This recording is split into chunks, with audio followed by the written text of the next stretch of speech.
بسم اللہ الرحمن الرحیم۔ اس ویڈیو میں ہم آپ کو بتائیں گے کہ طالوت اور جالوت کون تھے۔ طالوت اور جالوت کے زندگی کے مکمل حالات کو ہم بیان کریں گے۔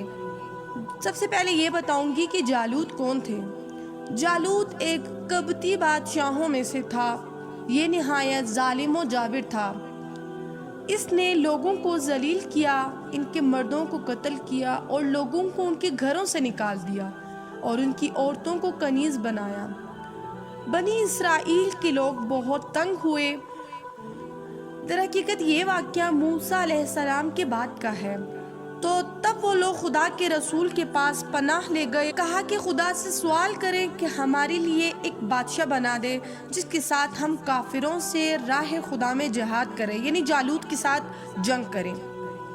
جس طرح قرآن مجید میں اس کو اس طرح ذکر کیا گیا ہے، کیا تم موسیٰ کے بعد اسراف بنی اسرائیل کے قصے میں نہیں دیکھتے ہو جس وقت کے ان لوگوں نے اپنے وقت کے پیغمبر سے کہا کہ ہمارے لیے ایک بادشاہ مقرر کر دیجئے تاکہ ہم خدا کی راہ میں جنگ کریں۔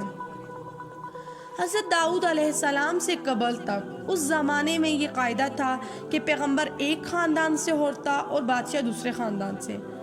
پھر ان کے نبی نے ان لوگوں سے کہا کہ خدا نے تمہاری خواہش کے مطابق طالوت کو تمہارا بادشاہ بنا دیا ہے۔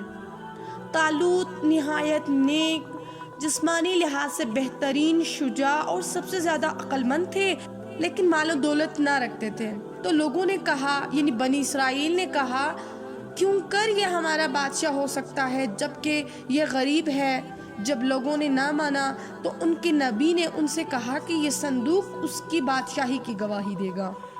کون سا صندوق؟ یہ وہ صندوق تھا جس میں حضرت موسیٰ علیہ السلام کو ڈال کر پانی میں ڈالا گیا تھا۔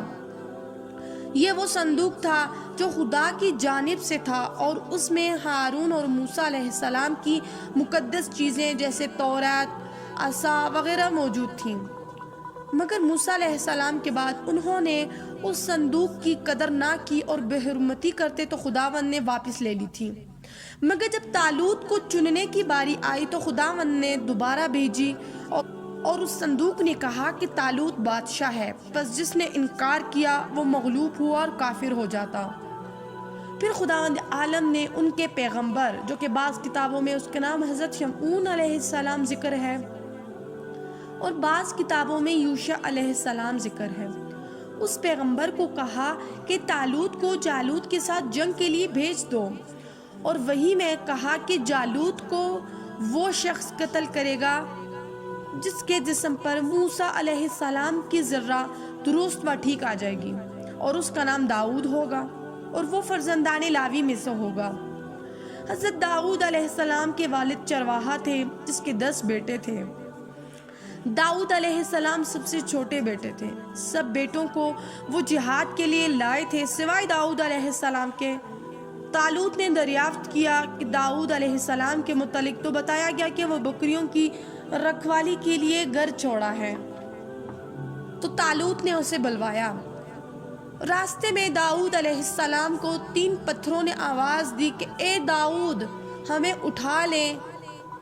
انہیں اٹھا کر ساتھ لائے۔ جب طالوت کے پاس پہنچے اور ذرہ پہنی تو وہ پوری آئی اور آپ علیہ السلام بھی ہمراہ ہوئے، جنگ کے لیے روانہ ہوئے۔ راستے میں اللہ نے طالوت کو حکم دیا کہ لشکر سے کہو کہ یقیناً تمہارا خدا امتحان لے گا ایک نہر کے ذریعے سے، جو شخص اس نہر کا پانی پیے گا وہ مجھ سے نہیں ہے۔ صرف ایک چلو کی اجازت دی گئی۔ تو جب وہ نہر کے قریب ہوئے، 313 لوگوں نے فقط ایک چلو پانی پیا، باقی ہزاروں کی تعداد کے لشکر نے پیٹ بھر کر پیا۔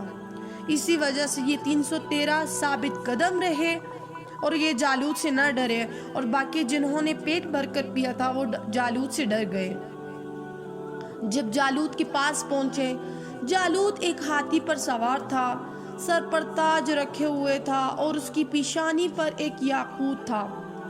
حضرت داؤد علیہ السلام اس کے مقابلے میں کھڑے ہوئے، ایک پتھر نکالا اور گوپن میں رکھ کر جالوت کے دانے طرف والے لشکر کی طرف پھینکا وہ پتھر ہوا میں بلند ہوا، پھر اس کے میمنہ پر آ کر گرا۔ جس کو وہ پتھر لگتا تھا وہ فوراً فنا ہو جاتا، یہاں تک کہ سب بھاگ کھڑے ہوئے۔